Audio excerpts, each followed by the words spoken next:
Simpson-ish. I'm Alex Neppa. We've got David Osborne from Athens, Georgia, home of the Georgia Bulldogs.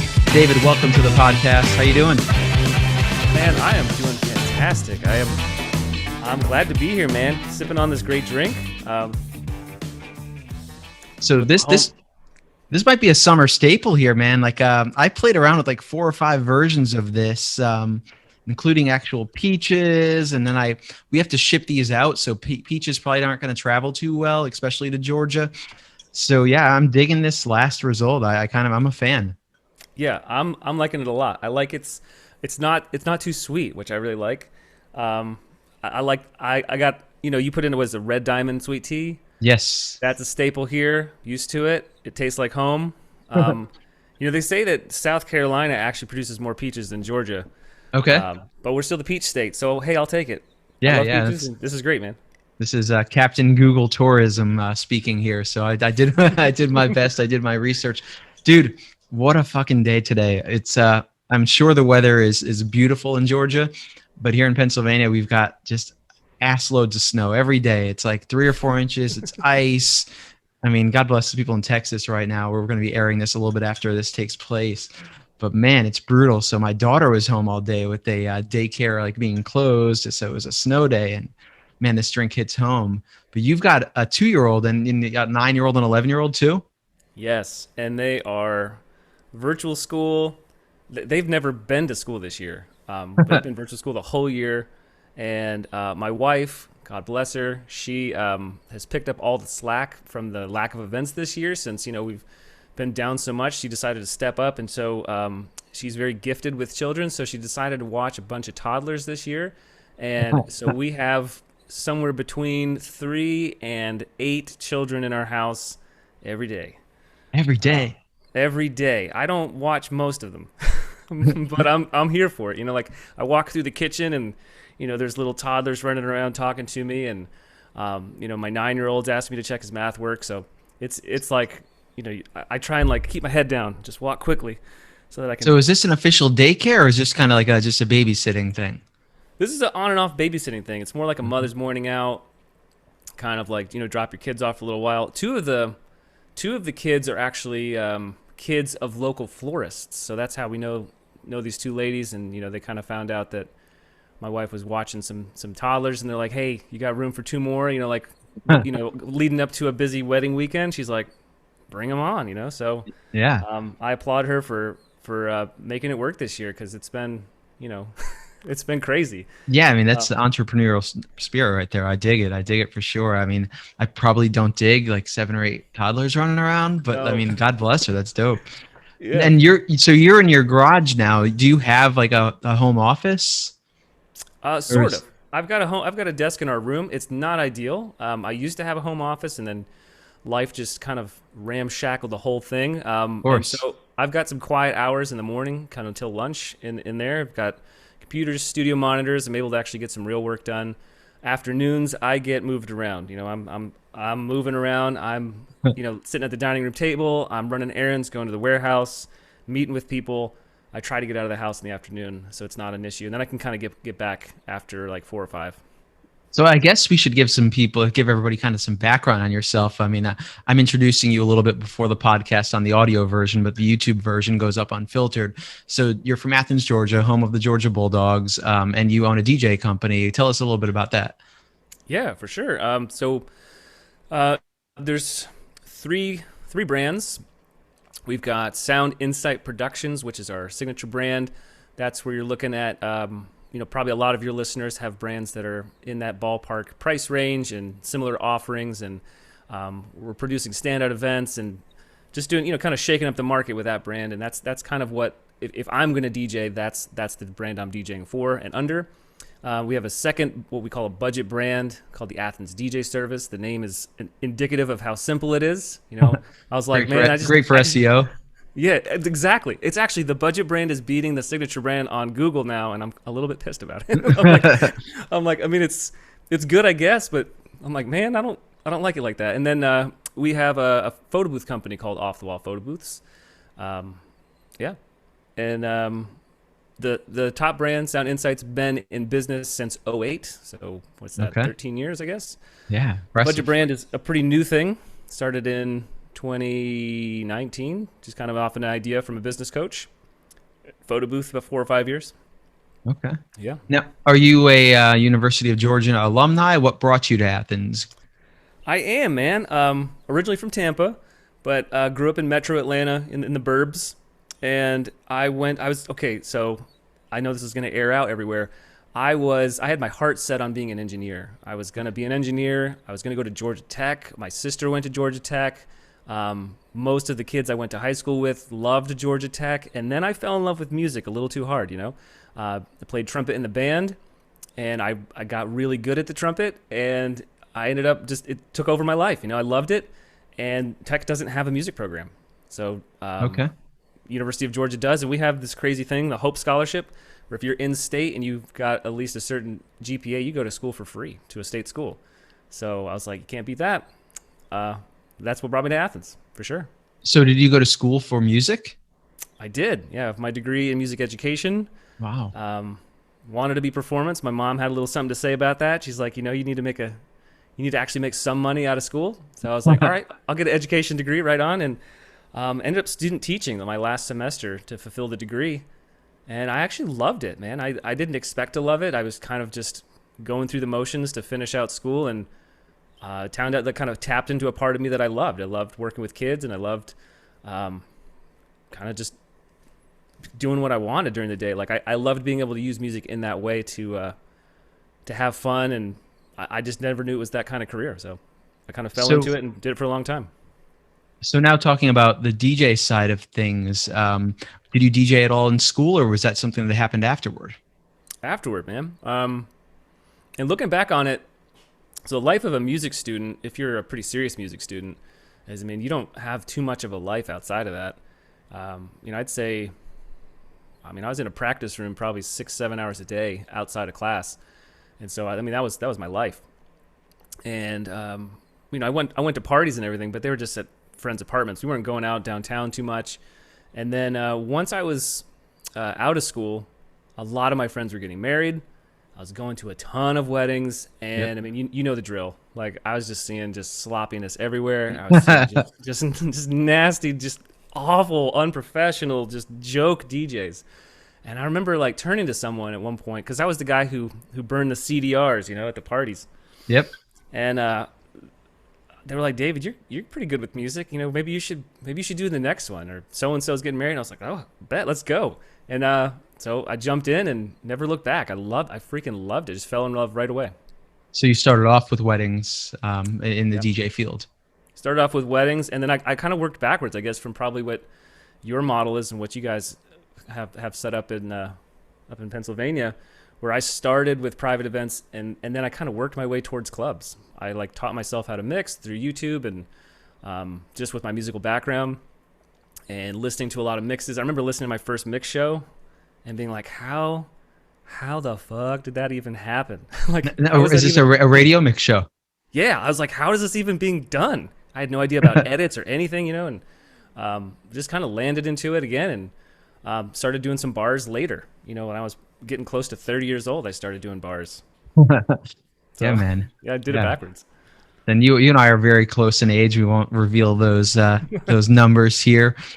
But yeah, dude. So radio and mix shows are a crazy thing. Like I did mix shows for quite a bit, and mine started off was back in the day. The club that I worked at bought 2 hours of commercial-free airtime to promote the club, and I was on the air for 2 hours, and then all of a sudden the radio station was like, hey, do you want to do a Friday drive time mix show? How did your mix show come about?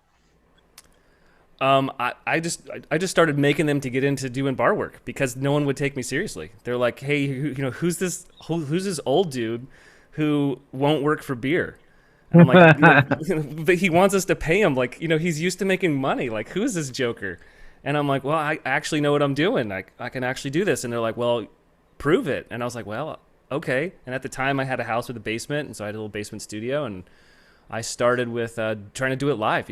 I would make the mix shows live in the basement on my CDJs. And that was long before I ever got into anything like Ableton or learning how to make mix shows So on the when you say computer. mix shows, did they air on the radio, or are these just like demos for you to hand out to your friends to kind of get the word Demos. out? Yeah, demos for sure. Okay, cool. Yeah, yeah, yeah. That's I remember. Again, I want to talk all about you, but starting off, me, I DJ'd as a fraternity DJ in college. Terrible, like I mean, beyond terrible. But everybody's drunk, and I played music, and I used records because MP3s were just becoming a thing, which I said I wasn't going to show my age, but I am. And from there, it was basically like, okay, time to learn how to actually do this and get into it and everything there. Um, so weddings were kind of your kind of first forte, like just from attending weddings and seeing terrible DJs, and it kind of started blossom from there. Yeah, just from the jump, like started doing things differently than I had seen. I knew that taking some sort of different approach, just like being a real human being, was the way to was to go about it. Like I wasn't going to be that awkward d-bag DJ that just hunted grandma down and tried to pull on the dance floor. Or, Oh man, does that exist in Georgia? oh God, yes. And I remember being at this wedding once, and the DJ tried to teach I guess it was the cha-cha slide or something, and didn't know how to do it. And like he was just standing in front of all these 23 and 23-year-olds and was trying to teach us something we already knew. And it was just the most awkward, cringeworthy thing. Yeah, if Like, you're wondering, the dance instruction is in the lyrics. So yeah, exactly. Like, come on, man. Like, just let it be. Let it be. Be cool. Um, yeah. So I got inspired from the wrong way to do it. I never really saw anything just was like super dope and was like, I want to do that. I was just like, whoa, there's a need in this area, this market. I could totally do this. And I guess now that I'm saying it out loud, and you know me, that's kind of what I do all the time. It's like I try to look for things that need solutions, and try and make it happen. that's what a good business does is you find a gap, you find a problem, and you come up with a solution for it, and that goes anywhere. Yeah, for sure. Yeah, yeah. So being in the Athens market, just kind of stumbling over my words here, and this happens when we drink. Cheers, man. Cheers. Yeah, cheers. I'm gonna go right into like actually where I want to go, and whether or not you want to blow this up yet is up to you, and we could talk as little or as much about it as you want. So knowing now that you're a music educator and knowing about the training materials that you're potentially putting into play on a large scale, is that kind of a crossover or inspiration, or is this just like and something that was born out of necessity? Um,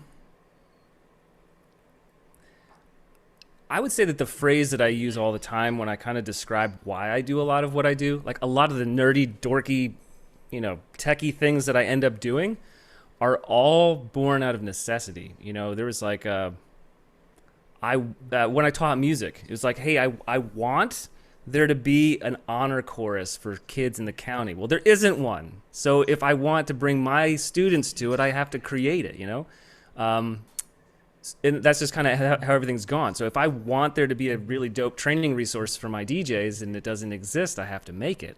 Yes. And so that's just, again, kind of everything is born out of necessity, and the innovation comes from, man, like I just want to use this. Like I want to have this to make my life easier, and it just happens to be something other people might want to use. I don't really build things with the intention of selling them or build them with the intention of like, distributing them. But sometimes that happens, Yeah. Yeah. Yeah, and it hasn't happened yet, but I've for everybody listening, David has built during COVID, during his downtime, he's built out a training system for his DJs, obviously, because in-person trainings and the world has changed. And from there, he's showed it to people, his closest associates, his closest professional. What is the word? We just call it a tribe, Alex. Tribe, yes. Let's call it Call it tribe. the tribe. Good word. His peeps, his homies, and Yeah. they were blown away, myself included. And they were blowing David up and saying, "Yo, you gotta fucking put this out, man! Like this is money." And David Yeah. is exploring those avenues now. I can't speak for him, but I would assume that's the case. Yeah, and I think what would be okay to talk about at this point is that there's a storm coming, Alex. There is some stuff in the works. There's some stuff in the works that's going to be a game changer. That is going to be the kind of resource that, like, you know, the phone calls you get on a Saturday from your guys that work for you, and you're like, what do you mean you don't know how to connect a microphone? Like, Oh man, yeah. are you serious? This kind of training fixes that. This kind of like training process that we've developed puts responsibility and ingenuity and and just resourcefulness in the hands of the DJs and the photo booth workers and the whatever they're doing, because the training is built like that. It's built to be something that they do, without you being their sugar daddy, you know, like being there for them all the time. And I think the way, again, born out of necessity, like I don't want to be there with my DJs all the time, training them. And they learn better when I'm not there, honestly, because I talk too much. I get there and I want to just chat it up and be like, oh, how was your weekend? I'm like, oh, wait, I'm supposed to be teaching you how to do an echo out. Whoops. You know, and then before you know it, 45 minutes have gone by and we're talking politics and like, never mind. Whoops, they just wasted an hour. So like, you know, I just know that about myself as a trainer, that I'm not good in person. So developing virtual resources and ways that people can learn at their own pace, but at high level. You know, I find like a lot of training resources that I've seen and I've used and I've bought they show you like, they kind of lead you to the water a little bit, but they don't really teach you anything more than that. It's like, hey, if you want to introduce your wedding party in a creative way, think about things that they'll enjoy. And I'm like, examples? Could you give me some examples? Like, Yes. Can we see you do it? Like, and you're like, where's the examples? You know, so I feel like the training that I put together is like hella explicit. It's like, Good. Here it is. Here's the playbook. Take it, go win the Super Bowl. So when I first started doing weddings, the company that I worked for that I eventually bought to turn into Mint DJ Events, they had a giant handbook, like a 100-page handbook it's great, dude, for its time. It's amazing. I own it. I could probably put it up on Amazon with a refresh and sell it if I wanted to as a book. Yeah. I'm not going to do that. I'm going to leave that up to you because I feel like your technology and your way of doing it is going to be worlds better. However, I took the scripts like that had like 10 pages of scripts for, you know, grand entrance, for first dance, for cake cutting. And I was like, dude, some of this shit is fucking cheesy. These aren't my words. Yeah, exactly. But I can take those scripts and make them my words and make them feel real and authentic. I think that's part of like what a good training material is. And hopefully yours kind of goes in that direction. Yeah, absolutely. And I think one of the things that I was brainstorming today and thinking about was regional differences in weddings. And, you know, if I'm going to, you know, in the South, regionally, the way we do weddings, and I mean, I'm sure you've done some like this, but we get all the formalities out of the way and then we party. I mean, it's like two parts, right? There's part A is formal, part B is a rager. That's it. And I went to a wedding in Long Island a couple years ago for my wife's cousin, and it was the first time I had experienced a wedding where you know, the first dance and then there's a dance set. And I remember, like, as a guest, I was like, all right, let's go. I love the dance. Let's do this. Now, where was this again? In Long Island. Okay. Yep. Yeah. And then they were like, all right, now sit down. It's time for your salad. I'm like, okay. You know, and then you eat your first course and like, let's dance again. And you're like, all right. Like, so it's super different. So like when I put out training resources, I don't want it to just feel super foreign. Like if you work in New York and that's your thing, I don't want you to look at this training resource and be like, bro, this is super useless. Like we don't do weddings like this. So it has to be good launching off points that's general enough that anyone can use it, but specific enough that you could start using it tomorrow. That is so specific to the New York and New Jersey area. It's actually called Manhattan style pacing. At least that's what I've been told. And we don't do it in my market. My market's very similar to yours. It's straight up like, okay, we're basically, it's like you said, the DJ wears two hats on a wedding day. We're an event host early on, basically as an MC, introducing everything, playing the important formality songs. And then once the party kicks in, we're actual real DJs. But with the Manhattan style, it is like sit down, get up and dance. And then they know it. That's the way they know weddings in that area. So it's organic to them and real and natural, and it doesn't seem forced. But yeah, if I were to do a wedding like that here with most of my local clientele or even returning Penn State alumni clientele, it would seem very forced and be like, yo, what the fuck is this guy doing? Yeah, I did a wedding a couple years ago where it was this huge, like 400 person wedding, and it was half Indian and half like New York Jew Yep. population, and some of the older aunts and uncles from New York were like, uh, "Why aren't we dancing now?" I'm like, "It's dinner," and they're like, "Yeah, exactly. Why aren't we dancing?" And I was like, Yeah. "Cause it's dinner, man. Like, this is Georgia. Like, this is just how we do it, man. Just you can dance. No one's gonna stop you, I've but I'm had not my gonna get pot things stickers, bro. I'm ready to dance. right. You're like, just slow your roll, Janice. Like, just give me a minute. Like, it's all right. It's just, It's jarring, man. So you were saying that was an Indian wedding. Have you ever actually done an actual Indian wedding? yeah, yeah. It's awesome. Dude, dude, It's so much fun. they fucking party, man. Yeah, it's a good brain exercise when you don't do it very often, like me. You know, I'm not a I am if you can't tell I am not Indian. I did not grow up Indian, and like Bhangra music and Bollywood music, I'm familiar with it. I know a lot of the bangers, but if I'm gonna do a wedding, I've got some research to do. You know, so I love it. I love the challenge. I love the ability to kind of get deep in a style that I'm not used to. It's cool.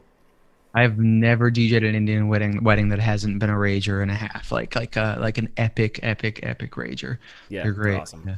Yeah. So much fun. So I'm gonna to go back again, like I'm all over the place. But starting Sound Insight, what did that look like? That was 2008-ish? 2008, the business was called Osborne DJ Entertainment. Sometime I'll have to show you a business card. It was the Very, very, cheesiest thing ever. It was me very wearing original. yeah, right. I remember like poring over the decision. I was like, man, I should probably have my name in there. Uh, I should probably put DJ so people know what I do. And I like at the worst website ever. It was horrific, terrible. We've And all been there. yeah, and I remember I think I charged like $300 for my first wedding, and there's some friends and some friends of some friends, and I remember it was just like 2000 and yeah, it was like the season while where Crank Dat was still popular and still controversial, you Still know. new. And it was probably like my third event ever because I didn't know what I was doing. I played the dirty version of the Soldier Boy Is at there a dirty version? yeah, Because he was only like 15 or 16, right? yeah, yeah. Superman that hoe. Is that the dirty? Yeah, that's dirty. But there's a few other words in there, and I remember like I remember cringe. I remember being like, that was the moment where I realized I need to learn more about my music library. like I was like, oh, this is not cool. I need to like figure this out. But yeah, so that was 2008. Started really slow, man. And then 2010. So 2 years of no mixing, just playing songs, being a good host, smiling and just kind of loving people. I joined. Then we had something called the Athens Wedding Professionals. So we had our own little network. We had our own bridal show here in Athens, and I spent a little time in it. And I started to realize that I wanted to grow. I wanted to have a bigger company. I started to have my eyes open to some other DJ companies around the nation. Just started seeing things online, and being like, all right. I got to do something a little bit more pro than what I'm doing. So I changed the name to Sound Insight Productions. And again, poured over that name. I still don't love it. Like looking back on it, I'm like, I don't even know what that is. I love it now. I live with it. It's cool. But I left productions on there so that if we ever wanted to do live sound or bands or anything like that, we would have the opportunity and it wouldn't be pigeonholed.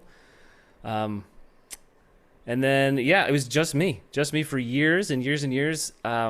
Until 2017 when I knew I was going to stop teaching and I needed to kind of, eat. I was Yeah, yeah, of course. I had a buddy who was a band director, and I was like, if he ever stops teaching, man, I'm going to hire that dude. I'm going to bring him on. His name's Chris, and he's still with me today. He's awesome. And yeah, he was the first guy I brought on. And then I tried to kind of piecemeal it, start figuring things out. I made 100,000 mistakes in hiring. Of course, yeah. Figuring out, like, learning how you can't trust anybody until you can actually trust them, and it takes forever. Yeah, and then and I feel like I still am figuring out how to hire people. Hiring is it's a sport, man. It's definitely a science. I've got some tools. If there's any business professionals listening, I would definitely lead them towards like personality tests, no matter which one you would use, just to make sure that they're actually a right fit. But then again, like, I don't know if you're anything like me, dude. I'm like an introvert, like an extroverted introvert. If you follow, I feel like a lot of DJs are. Like, you get on a microphone in front of a crowd, you're cool, but like, in a small setting where you're not on a stage, like you're probably an introvert. I mean, for me, I'm an extrovert all day long, every day. Okay. But it's funny that you mentioned that, and I'll try and like not be too ADHD about this, but I was just talking to my wife earlier that when like someone postpones a wedding or cancels a wedding, or like I feel it. I feel the energy get sucked out of me in a way that is just not probably healthy. And I think it's because I'm so extroverted that I literally just feel, I'm like, what? And it has nothing to do with me at all. They're Yeah. not making a decision even slightly, and I know that up here. I get it, but I feel like just because the way I'm wired, when people are like, "Oh, we're gonna move our wedding a year," I'm just like, it hurts, and I'm like, why does it hurt? Because I have my guy Chris on my staff. He's introverted. He would never feel that. He would just be like, "All right, dope. Next year, okay, fine." Like, Now, are you talking about you take it personally, or? I feel it personally, but like it only lasts for a few minutes. But like I feel this hit. I kind of feel like I got punched in the gut for a minute, and I'm like, I don't know why I feel this way because this is so bizarre, but I think it's just the way that I'm wired. Okay. And so speaking of hiring, though, this time around, I'm currently recruiting and hiring right now. I'm looking for photo booth workers. I'm looking for recruiting new DJs for our budget brand, and what I'm doing this time seems to be the best formula that I've experienced so far. Ask me in a year how it went. Right. But, That's always like it's a year or a year and a half. but I'm recruiting on Indeed. Okay. I'm riding high off that Super Bowl ad that got people real juiced about it. I'm a fan of Indeed. Yeah. I like Indeed, but the ratio of total losers that I have to weed through to get through anyone decent is pretty low. It's a pretty low percentage. So like there's for example, we had I think 55 people apply for a photo booth job in the Makes past week sense. and a half. 4 of them I am giving interviews to. But I had them in the Indeed ad. I had them fill out a Myers-Briggs. It's the Okay. free one online, and send me a video of themselves, just telling me what was the last fun thing they did. That's a good And idea. if they smile, like if in the camera, on the camera, if they smile, they get an interview. That's all it is. And the percentage is so low of the people who smile, it's staggering. It is staggering, Alex. So I actually used WonScore, and I was trying to like jog my memory as we were talking here, which is wonscore.com. And it's like an online personality test. And they developed a personality test which was based off a baseball stadium announcer because they didn't have a DJ one in their arsenal. Pretty expensive, I think, like $150 a month, but totally worth it, especially if you have a hiring season. If it's like a 1 or 2 month blitz, obviously. Yeah, and it nailed my candidates when I used it last time, which was last year. But yeah, dude, I like the video. The video's dope, and then just looking for that smile. Even Mike Walter, who's famous in our DJ industry as a business leader, he would always say, when he was doing his interviews, he has music playing in his lobby, and he would look for the people that were tapping their toes, moving along with it, not just Mm-hmm. kind of sitting there, because this isn't just this job isn't a binary job. It's an emotional, soul-driven job. And we sell to people based on the highest of emotions. We are probably, none of us want to admit this, but we're kind of, we're somewhat disposable. We're talent driven, but somebody could come up with the logic to use an iPod or an iPad or whatever or Spotify. But once we have that emotional hook, we have that connection. We show our talent in sales and then deliver above and beyond that at the actual performance. That's what makes it worthwhile. Absolutely, 100%, man.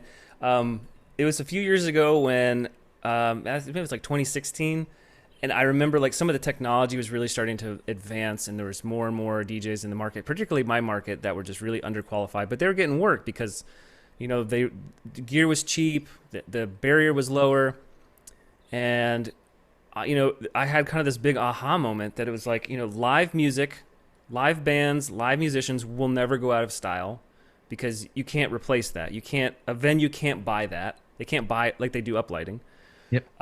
But then you're right, personality. It's like you don't have to be, if maybe Rob Ferre's listening, but you don't have to be the most a charismatic guy in the world or girl in the world to be a great DJ or anything, but you do have to have some kind of presence Dude, that because guy fucking like that's if the irreplaceable part, you know?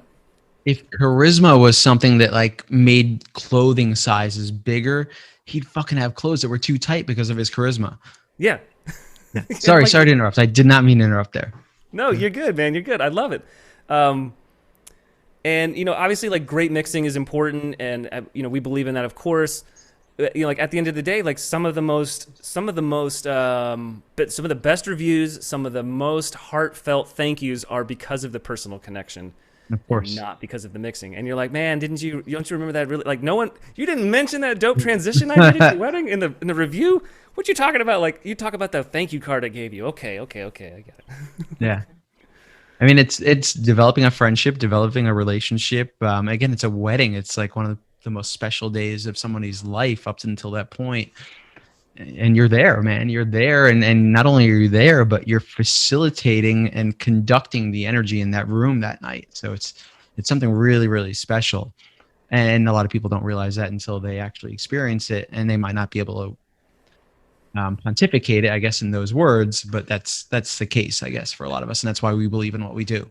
Yeah, absolutely. And I think it's important for us to have every position, from a DJ to a photo booth tech to someone holding the camera to someone helping to set up a light, be able to talk to the mother of the bride. Like if they come over and they're like, thank you, because they don't know that this guy's not doing that much. Like they, as far as they know, they did as much work as I did. Like they don't Yep. have that kind of discernment. So they, oh, thank you. And like, you need to be able to turn around and be like, you're welcome.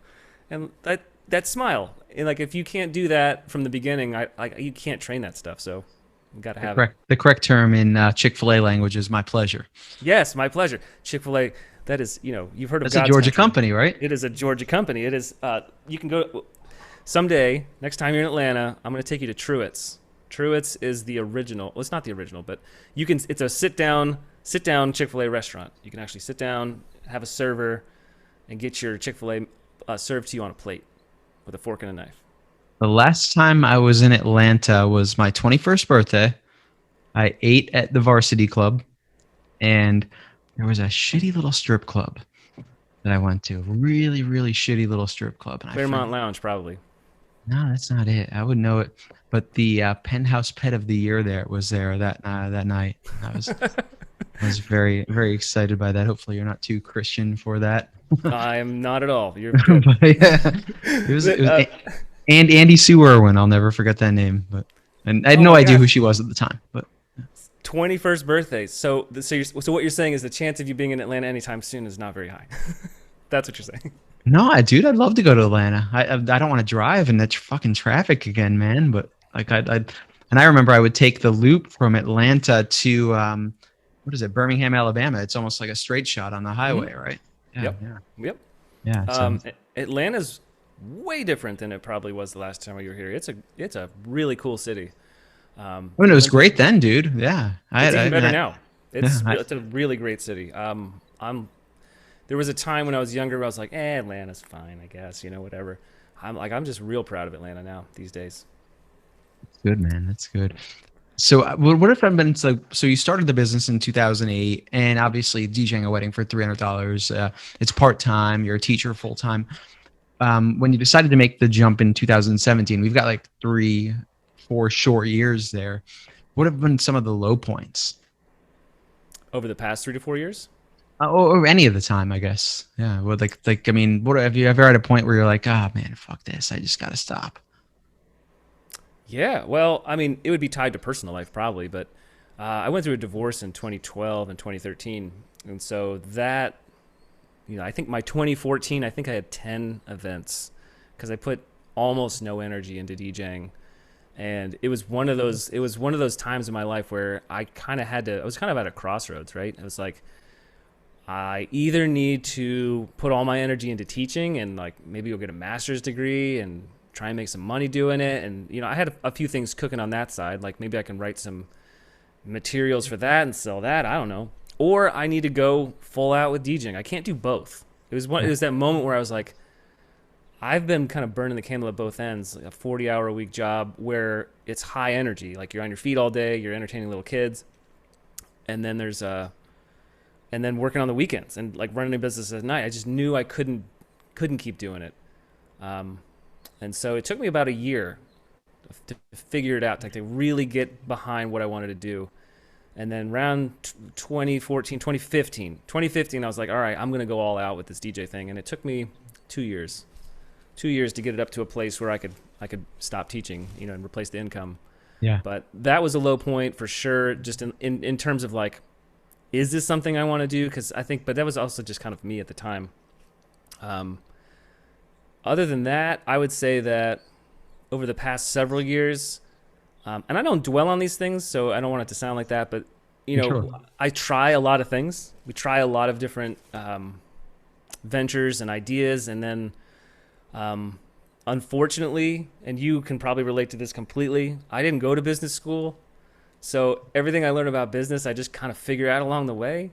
And so the more I learn about business and the smarter I get about business and the more people that I surround myself that are smarter than me, I start to realize like, oh man, this thing I've been doing for 2 years is dumb. Like that's not profitable at all. Like I should stop doing that. So in that vein, like I'll kind of go all out trying something. I think it's great.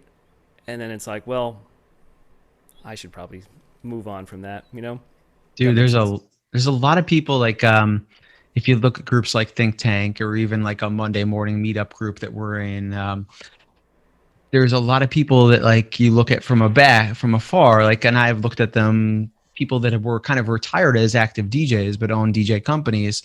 And like, I used to hate on that. And I used to be like, oh my God, like this fucking guy's like got no passion for it.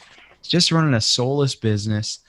But then as you step back, especially in a pandemic, and you're learning about financial things that you're paying an accountant for, dude, like, yeah, those people are brilliant. And I totally like my level of respect for those guys has grown since I've exited a group like Think Tank, for example. And even in Monday morning meetup, you look at some of the guys we've got there, they know so much more about business than I know, because I came at this business out of just luck and opportunity and growth as a talented DJ, I guess you could say.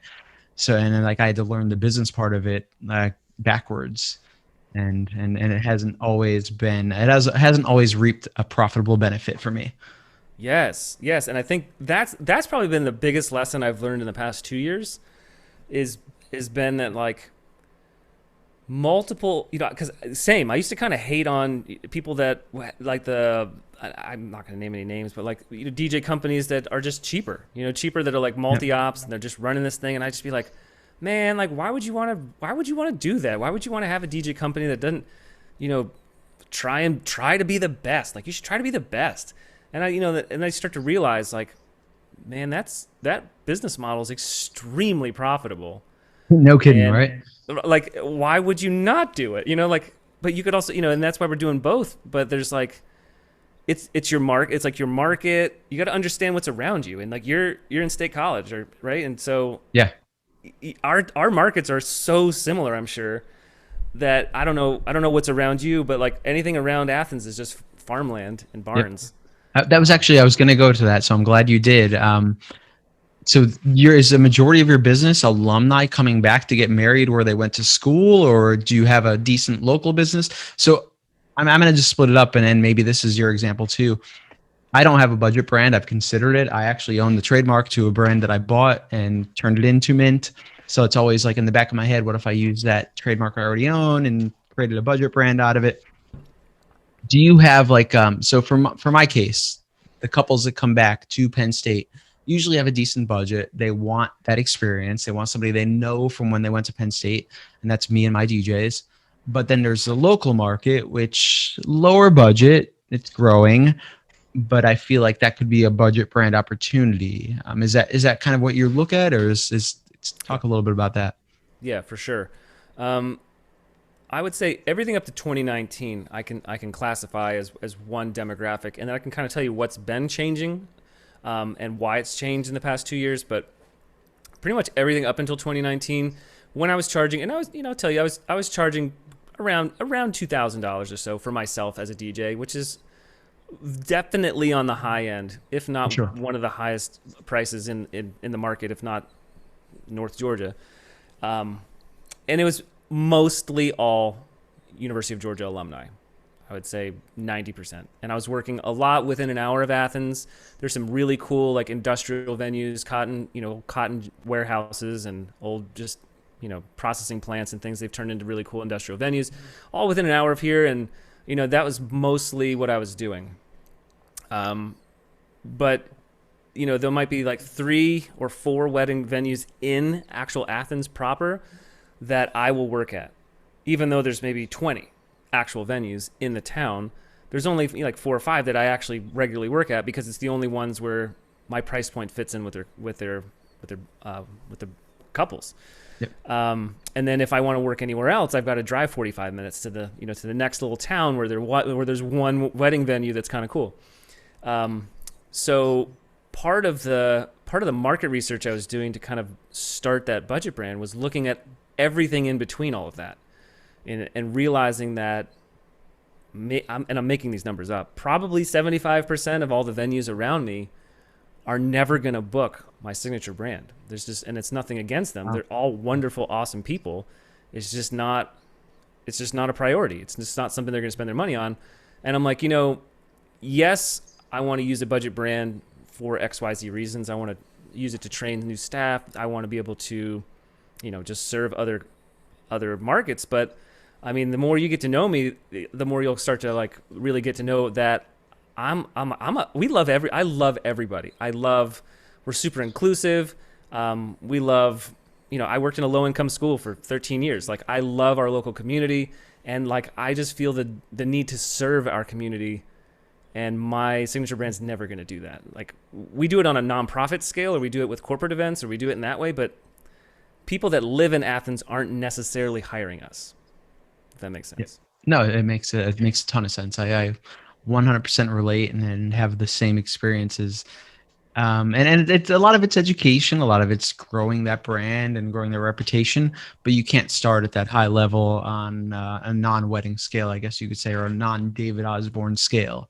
And it's kind of the same case here where, again, we all grow up, we all learn business. We know we've got a talent ourselves. We know we can train that talent, but at the same time, there's got to be a point where your business grows beyond David Osborne or Alex Nepa, and that's where the Athens DJ Service kicked right in. And it allows you to grow people and grow talent, and again get that next crop for Sound Insight. Yeah, and I would love, my dream is that in 5 years I am one of the weaker DJs on the team. That would always, be awesome. Yeah, dude. You always want to be the weakest link. I want to. I hope it happens. And I hope some of my DJs watch and listen to this and hear me telling you this. Like I mean it really. Yeah. No, for saying. Yeah. And I legit mean that. And I will pour everything that I know and everything that I have into the guys and girls that work with me, because I want them to take what it took me 13 years to learn. I want them to learn it in 2. And I want them to take that and capitalize it with their own personalities and just dominate the area with their own passion, and start at 24 where I am at 30. I'm not going to tell you. You know what I'm saying? Like I'm 42, everybody. Here we go. So, I mean, I've got 4 years on you. So, yeah. 38. But but like more of a legacy. Like I can build something that lives beyond me. I can inspire you to do it. And then I can start turning my sights towards other passion projects, and really starting to work with other organizations that mean a lot to me. What are some of those? So locally, we support 2 nonprofits, kind of outright, kind of whatever they ask for, we'll give them just for free if possible, or at cost if not.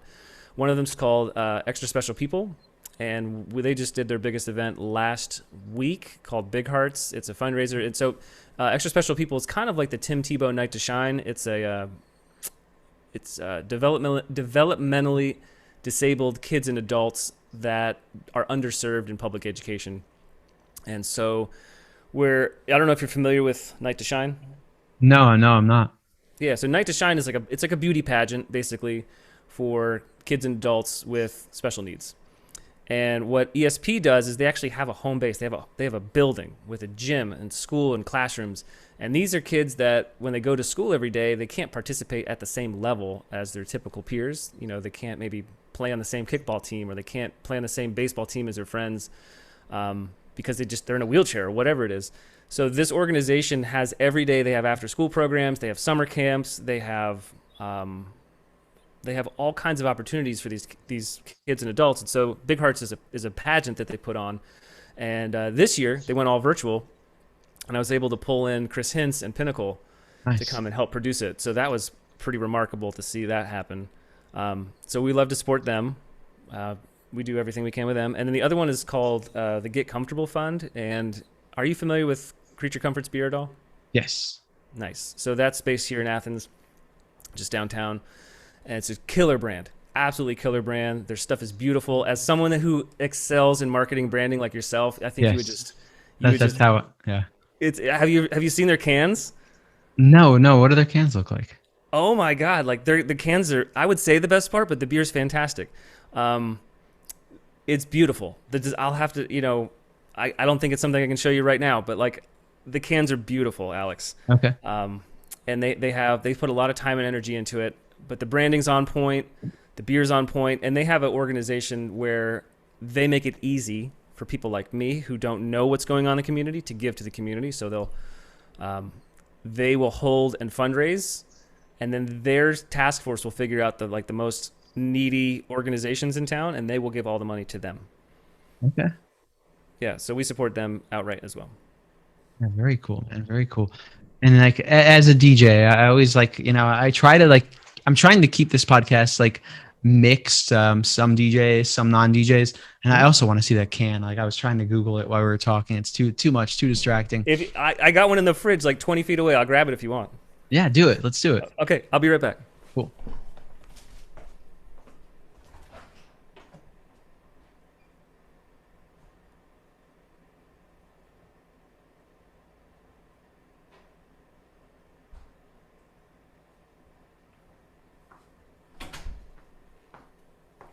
All right, back.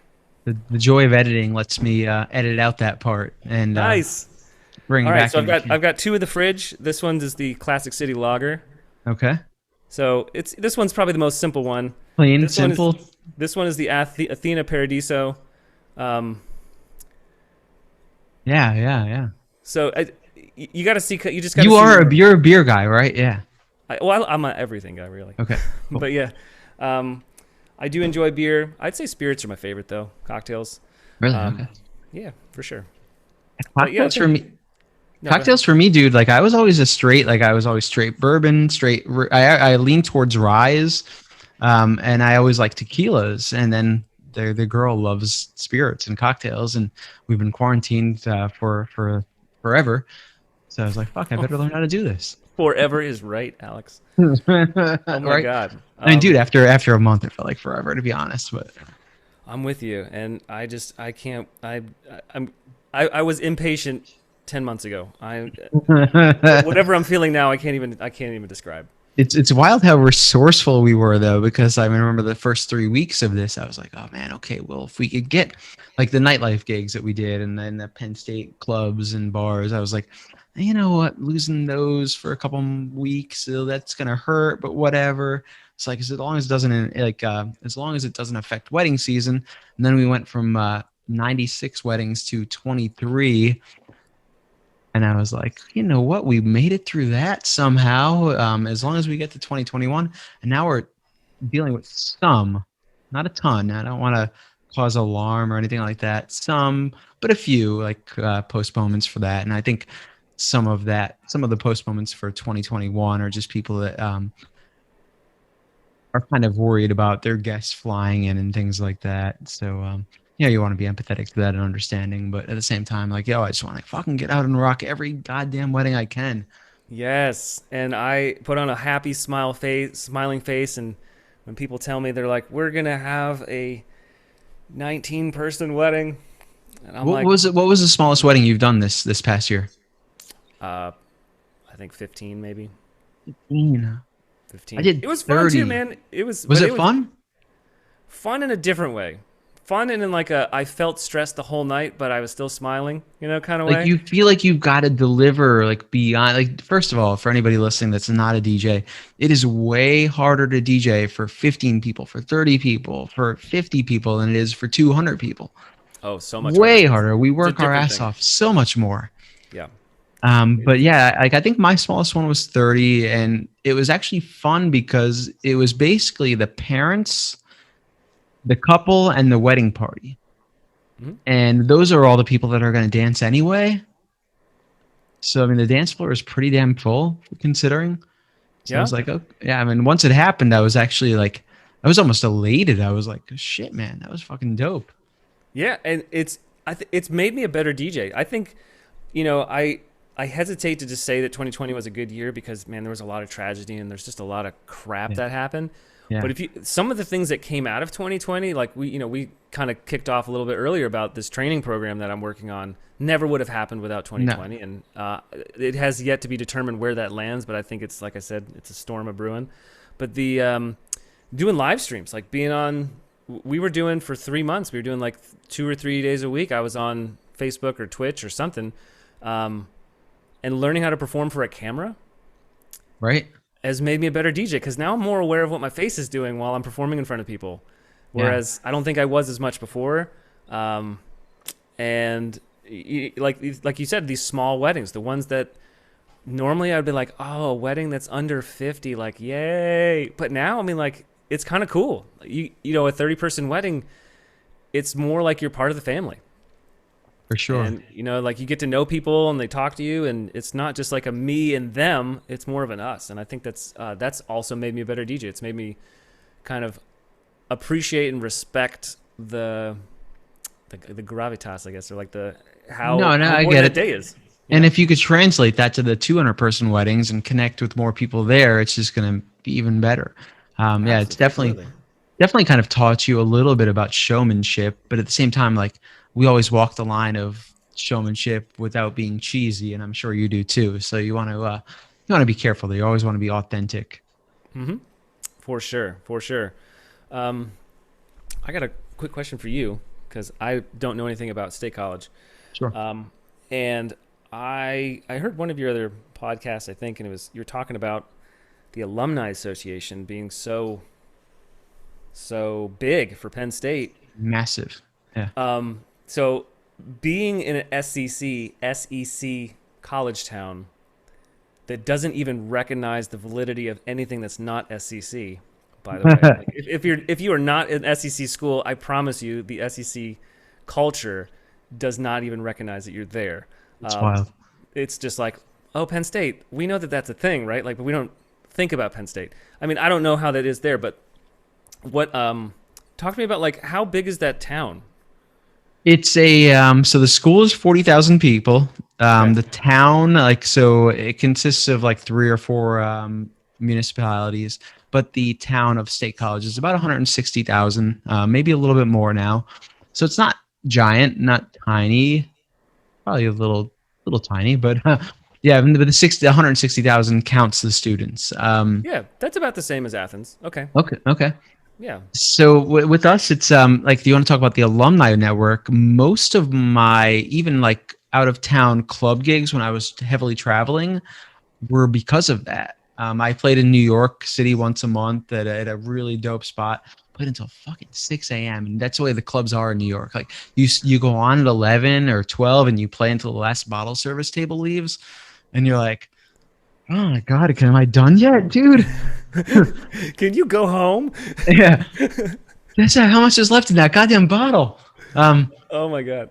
But yeah, so I mean, but those that alumni network has led to so much opportunity for me. So I'm like, I'm forever grateful to be a part of it. And I was Penn State up until this year when there just wasn't a homecoming. I was Penn State homecoming's official DJ forever too. So it's Oh, that's just awesome.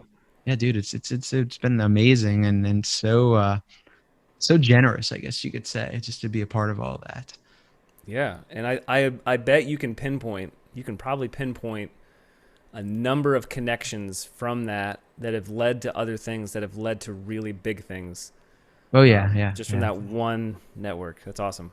And that's like any kind of professional network where we talk about like in the DJ world, there's the DJ Think Tank, which I believe you're a member of. I used to be a member of. There's Monday Morning Meetup, which is just a small group of people that do a Zoom call, yourself and myself included. That's how we were introduced, and you kind of like get that network, and I've done work out of that. Jason Henninger from Kentucky has thrown work at me.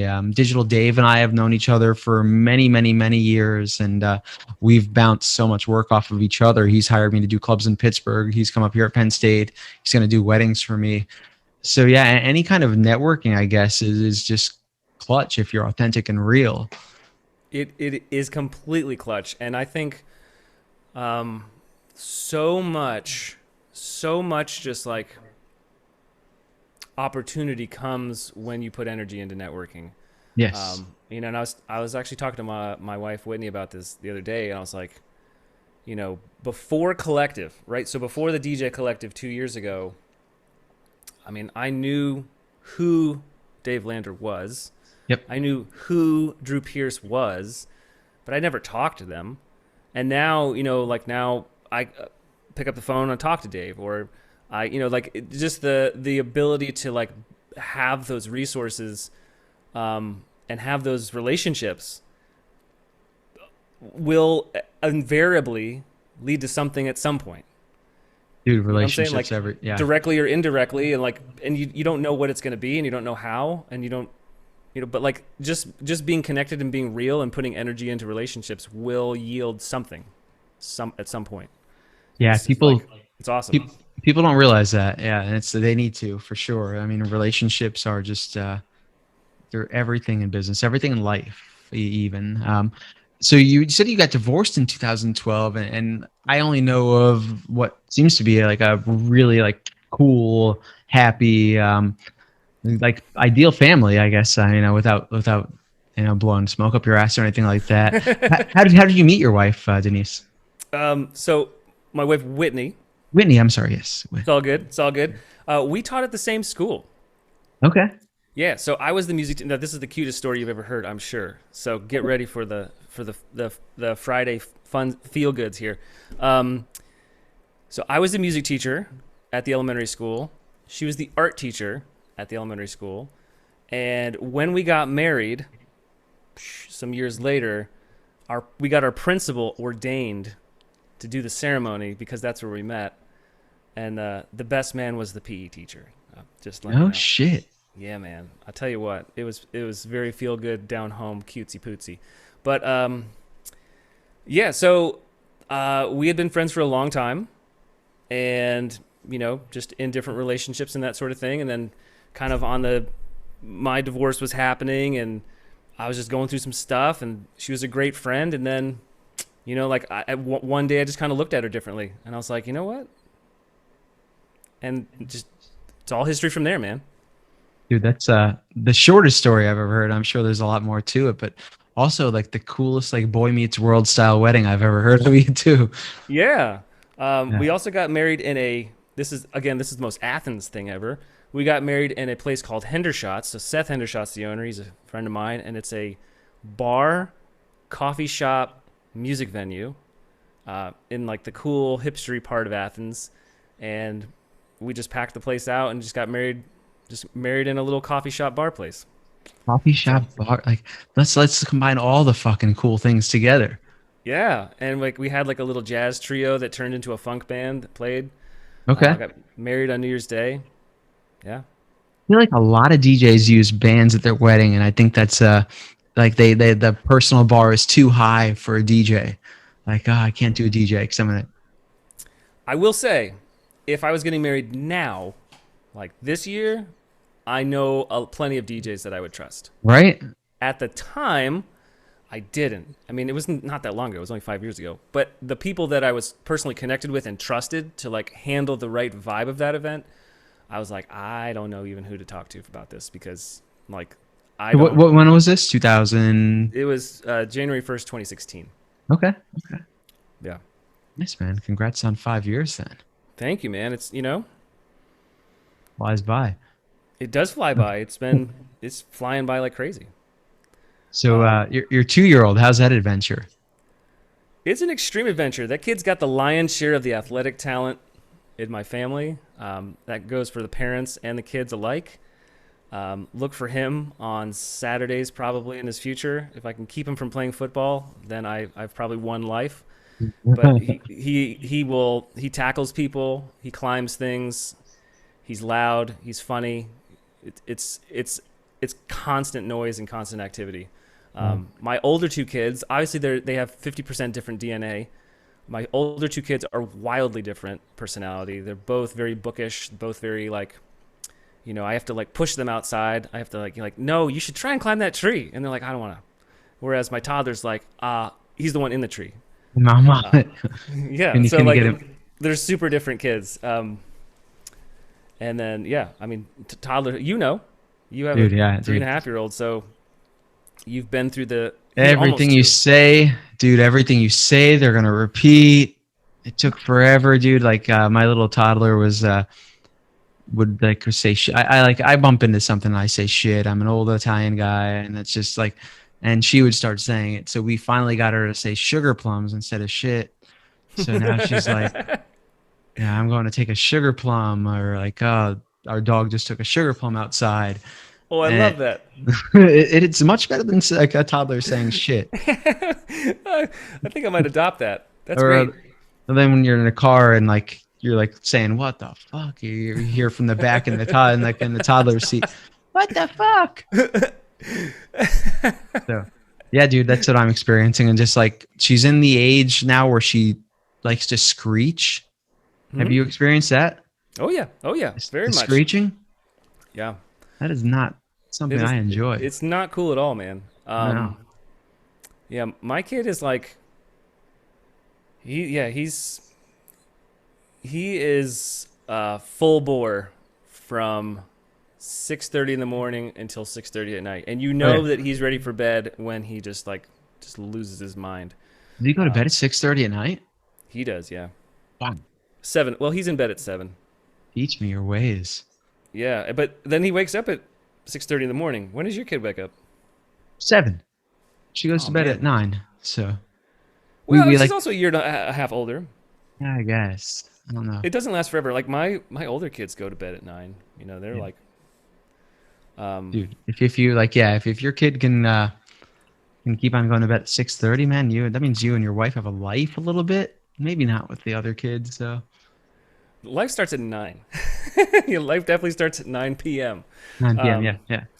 Like relationship life, yeah. Yeah, for sure, sure.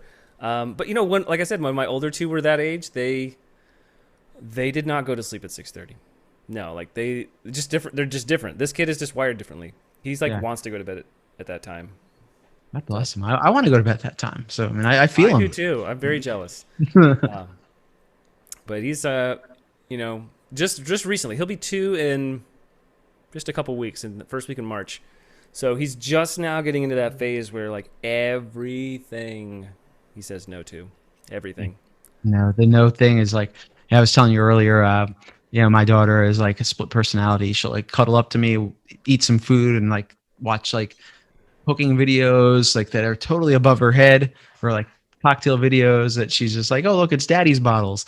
And then she'll like walk around like in the house and be like, I don't love you. Which I don't even think she knows what it means. She just like thinks it's fun because she hears my reaction. Mm-hmm. But yeah, man, it's quite the adventure, man. I'm digging it. It's yeah.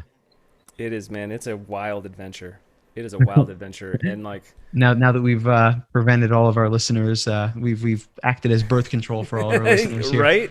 Right. I'm like, man, and you are like probably the last age I think I'd want to be. Like, I wouldn't want to be any older. Like, yeah, I think what I'm saying. Like, I think mine was like the perfect age. I think like mid 30s to late 30s is probably a good age. You've got enough life experience. It's not a kid teaching a kid. Yeah, definitely, because my first one I was 26, I think. Okay. And I definitely felt like I was just barely starting to get my life together. Like I think my car insurance had just gone down the year before because I turned 25, and I was like, right. My brain stopped growing the year before. So the second time around, now with a toddler, I actually feel like an adult raising a child for sure. Yeah. There's a huge difference. So what's in the future for David Osborne and Sound Insight or anything? Or got anything excited coming up? Well, if Todd Powers has anything to do with it, maybe some stocks. We'll see about What's that. what stock does he have you on? What is the big one everybody's talking about? Is this? Oh my God! Right? Okay. So I'm like the biggest noob on the block with stocks, but I've got some in UAVS. Yeah, that's right. It's UAVS. He's always talking about that. UAVS. I've got a little bit in that. It's down right now, and then I'm trying to get on Dragonfly, but I can't because E-Trade is taking forever to fund my stuff. Dragonfly. But when what is Dragonfly? It's another drone stock. Okay. Yeah. Should I give a disclaimer? If if you're listening to this is not stock advice. No, Whatever. buy it all. Doesn't that Buy raise it the all. stock? Yeah, buy it. Everybody listen.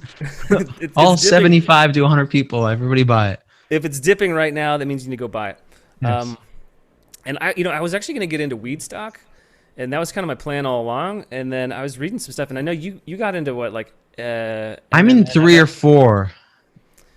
And I was reading something, and it was talking about how weed stocks just aren't gonna be where they were a few years ago. And I don't know. What do you think about that? Like, I know nothing. I have 3 or 4. ACB, which is Aurora Cannabis.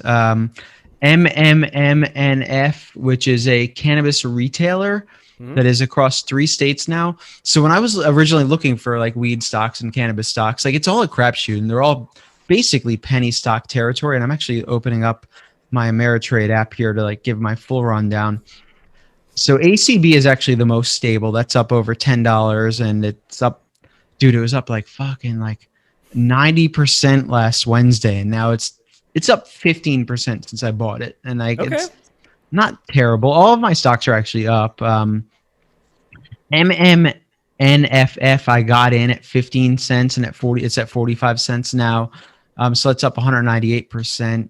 And so what I'm looking for in a cannabis stock is I want that cannabis stock that is hitting multiple states. So I like ultimately, like in my mind, and they're so low right now that like your point of entry is pretty low. So again, it's a gamble. You know, don't spend your life savings. Don't spend your house payment money on this. But what I look at is, okay, I want the stock that starts selling at a high level in multiple states, because that could potentially be your Marlboro, pardon me, or your Camel of weed or of cannabis. It could be your like Coca-Cola, your Miller Lite, your Coors Light of cannabis, like that one name brand that sustains in 20 years. So Right. that's what I'm looking at, is especially as things become legal in more states. Sundial is one that was like talked about in our group. And I think it was part of that whole Nokia GameStop type thing, which was driven by Reddit. And that's up 44%. It was up 200 and some percent last week. Dude, part of me wishes I would have pulled out all my profits last week on like last Wednesday and just kept in my original investment. But I guess we'll see. Yeah, like I said, I'm super new to it, so I don't really understand a lot of it still. I'm still learning. Dude, the best one is like, and this is more of like a savings account thing, something that's in 20 years is going to matter. Just like get an ETF for the S&P 500, and just like, that's going to raise 8 to 10% every year guaranteed. It's not going to be any drama or bullshit, because that's going to pull your top like 200, 300 stocks on the S&P 500, Standards and Poor's 500. Yeah. I think the reason why I wanted to get into weed stocks in the first place, and not even, before I even knew anything about it, was I work with a lot of folks that are, as I would probably say, cannabis connoisseurs. Dude, I don't smoke. I kind of want to, but I don't smoke. Do you? I don't either. But yeah. I'm not against it. No, dude, I'd have no idea where to get it. I'm fucking 42 years old and I'm a dad. I don't leave my house. Just go to you gotta go to Boston. Isn't that's the closest place? Massachusetts is legal, right? Boston, that's 6 hours away, man. That's true. Everything up in New England seems like it's close together. Yeah, dude, no. And I had this idea, because you look around Georgia, and medicinal marijuana is not even legal. So I was like, what would be really like a great business plan is to get on the ground floor, get some smart investor type people, learn the industry, go around, like go to Colorado, go to different spots where it's legal and do some research, figure this out. And then the moment that it's legal in Georgia, which is probably like in 100 years, be the first, dispensary in Athens, right? And then just make absolute freaking bank. And then I started doing some real research on it and realizing that I know so little about the whole thing. And I know so little about the regulations. And then you start seeing like, someone explained to me all these CBD stores that are everywhere. They already have the pipeline ready.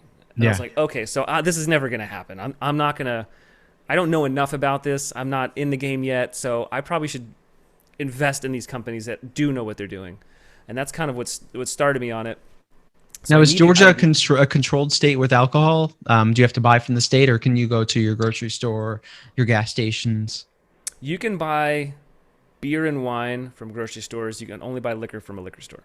And that's run by the state? I don't think so. Okay. There's a lot of dry counties though. Okay. Yeah, and I remember that too. I remember just being blown away by the dry counties. In Pennsylvania, dude, you can't buy liquor from anywhere other than like a state-run store.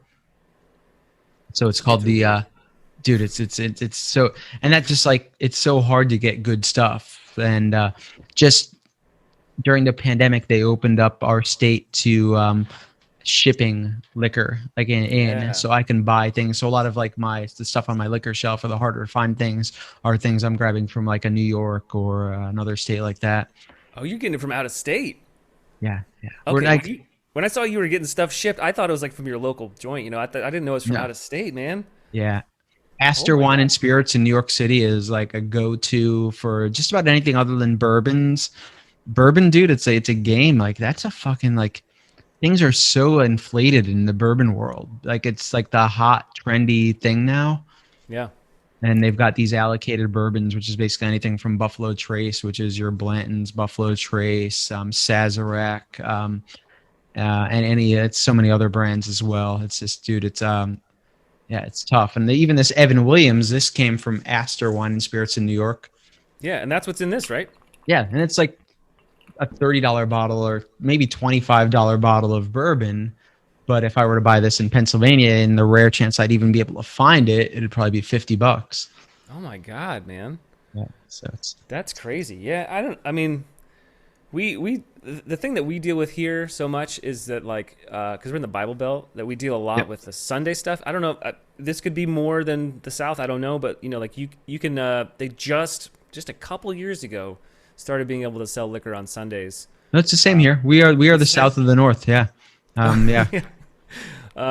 It's crazy. It's absolutely mind blowing. So, there's a couple in Athens. There's like a little, I don't know what you would call it. It's not a province. That's not the thing. It's like Athens, Clark County is the county, and there's like a little city that's its own incorporation. It's called Winterville, and it's dry. It's in Athens, which is mind blowing that anything would be dry in Athens. It's like the least dry county ever, and like there's young, cool people that will not move there because it's dry, and that means that like none of the restaurants can serve, and they're just like, this is dumb. It's just a straight up dry all the time. It's dry. You can't buy anything there. And so, the residents that are older, they're like, we don't want people coming in, going to liquor stores and speeding home drunk. And they're just driving 10 minutes down the road to Athens and buying the same liquor. Like, yeah, they're going further and driving further. Yeah, we're just losing out on the tax revenue. So, yeah, and eventually, like, the thing that hits me, like, I've been to dry counties in the South. Not in Georgia, but like, eventually, these old heads that like are against it, they're gonna die, man. Yeah, it's like the mentality is gonna shift. It should shift. It should shift much sooner. It's mind blowing to me that in 2021 they still can't pass legislation to end a dry county in the South. Because there are plenty of people that want it, and it's just the way that politics work. It's just super backwards. But I've got political opinions that I've sworn to myself that I will never share publicly. I just don't mix it. But yeah, dude, it's the fact that we can never get anything done. Like, I almost kind of want to go back. Fuck it, I'm just going to do it. Like, remember when they used to elect a president and the loser was your vice president? Yes. Like, why the fuck can't we do that, man? Like, I feel like, you'd fight a lot, but shit would probably get done, and like it wouldn't be so extreme. Like, the other half would have their say, or the other one half would have their say, and maybe I they'd like meet in it. the middle, which is probably the best result.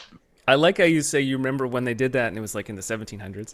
Do you remember? Yeah, I mean, when you're a kid, man, Remember that time? Yeah, remember that time, like in when you're growing up. 1803. I think it Yeah. only lasted a few presidents because it was so terrible. But Was it terrible? I think so. I think there was a lot of problems with that. I I think like mean, Thomas Jefferson. I think it was like I don't know. I'm not a history guy. But I think it was like one of the first few presidents was like, yeah, we got to stop that. yeah, I guess. I don't know, man. I don't know. Absence makes the heart grow fonder, even if it was 300 years ago. Yeah, and I tell you what, the two things that I could talk to you all day. We should probably do it when we're not recording, but I could talk all day about religion and politics. So All I could just listen because I don't know shit about either, and because I don't know shit about either, I tend to listen more than I do speak, and my views are often more simplistic than reality. but I don't have a finite opinion about either one. I'm just fascinated by them, and so like I love to just hear people talk about them. Yeah, And if people are really obnoxious about it, I'll tend to troll them, and I'll trying to ruffle their feathers a little bit. But I don't. I love sociology. I love hearing people's opinions. I love hearing why people have their opinions. As long as people have a reason for their opinions, I'm generally cool with it. It's when people don't have a reason for their opinions that's what pisses me off. I But think the thing that bothers me the most is I'm cool with any opinion, and especially if somebody has a reason for their opinion, but people that are butthurt about other people's opinions when it doesn't affect them. And I think that's yes, part of social media, dude, is like you get on social media and everybody's like, no, you're fucking wrong. This offends me. And it's like, dude, it has nothing to do with you. Especially like, again, like, I'm going to get a hoity toity here on like the gay and the transgender and the gender identity thing. Dude, if that makes somebody happy, if that's how they feel, if that's how they want to live their life, how the fuck does that affect me? exactly. Oh my God, yeah. It doesn't affect me. Not one bit. How does your happiness affect me? I tell you what, there's like that's definitely like a soft spot for us. It's like if you're gonna put limits on who you would be willing to work with at a wedding or um, recognize, man, like you could never jive in our brand because like we love everybody. For sure. And Yeah, yeah. there are so many times living in Athens, Georgia. Athens, Georgia is a very progressive town. It's a college town. It's Yep, normal same. for it to be progressive, right? Okay. And I'm fairly moderate politically, so I can kind of get down with I can understand as long as you got a reason. I can kind of understand why people have your viewpoints, and I can be cool with it. There's multiple times on both sides where I might be the only person in the room who has a certain opinion at a wedding, because people hire you, and you don't, you're not like, I don't care what your politics are if you're hiring me for your wedding, like, Yeah, yeah. but I love it. I love to be like, man, I would never ever be here socially. What can I learn from this? Like, how can I figure out how to be a better person? Or like, why do you guys feel like this? Why do you think this is like? Why is this the way you think? And like, maybe I can learn from it. Maybe I can. It can shape me to understand people better. Um, But when it's the it- same thing too, like even after having said like my opinion on transgender and then gay and everything like that, like that's just somebody's happiness. And going back to that too, like I understand the science of masks. I am a mask person.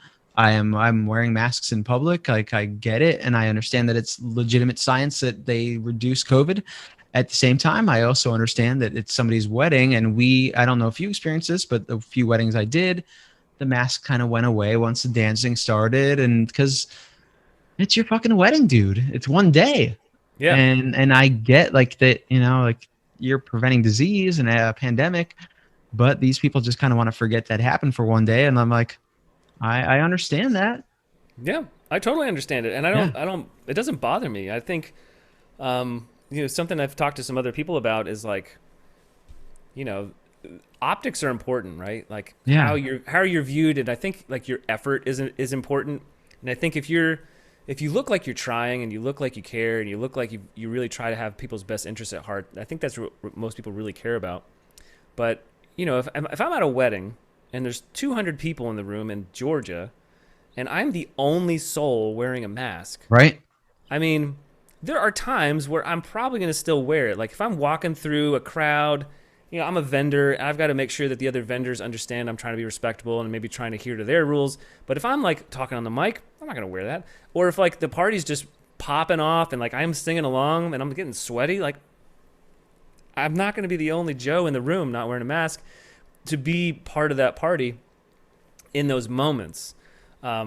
Because it I don't know, like it goes to a level of support. It goes to a level of like, And I also think it should be said again. We don't want to fuck ourselves over here. I get it, but as a DJ, we're pretty distanced when we're actually DJing. On our booth. We're probably more than 6 feet away, and that's usually the case for me. And that's again, when you walk up to somebody, we're professionals. We're at a venue that requires it. Our state may require it. We're wearing the mask. But if we're 6 feet away, we're playing music. We're on the microphone. I think we're pretty safe and pretty fair there. I'm with you on that 100%. I think it's, and I think the ability to understand when it's like the right time to do it and when it's not the right time to do it. That's part of what makes you successful, just in your journey as and what you do with Mint, and like that's because you kind of get it. Yeah, you kind of get like this is the right time. You're feeling it. You're feeling that energy, and you're like, you know what? This is probably the time to put this thing on. This is probably the time to not have this thing on. And you get it. Having said that, like, dude, like there were definitely moments where I didn't wear a mask, but I was not like usually like for our social media or Instagram, we ask our professional photographers that are working those events, hey, do you mind sharing some of your best photos of us, of the dance floor, of the couple, so we can post them on social media. And I couldn't find like one picture where I wasn't wearing a mask. And it's like, do I want to post that? Like I don't think I do. People don't want to be reminded of that when they're planning such a special, emotionally driven day. Yeah, I'm with you.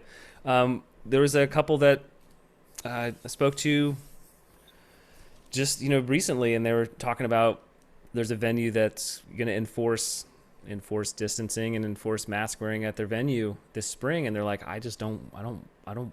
You just said it a few minutes ago. Like that's their one day. Yeah. They don't necessarily want to be. They don't want that to be their one day. No. When they're investing $30 or $40 or $50,000, they would like to have a little bit more say in how that looks. So they're gonna wait. Like, okay. Yeah, and it comes down to the optics and the pictures, as you said before. But as always, I tend to go pretty long on these things. We're hitting about an hour and a half here. I definitely want to thank you for joining us. Tell everybody that stuck around with us where they could find you. Yeah, you can find me in a few different places. The best place you can find me is on Instagram at DJ_David Osborne. If you want to check out Sound Insight, that'd be at Sound Insight Pro. And then their other brands would be Athens DJ Service and Off the Wall Photo Booths, all on Instagram. Love it, man. Yeah, thank you so much. Hopefully you enjoyed the beverage. Mine has been empty for about 20 minutes. I'm sucking dry the little bit that's left. But Dave, thanks so much, man. Appreciate it. Thank you. Appreciate it, man. Have a good night. I'm going to just hit record here at the end of recording.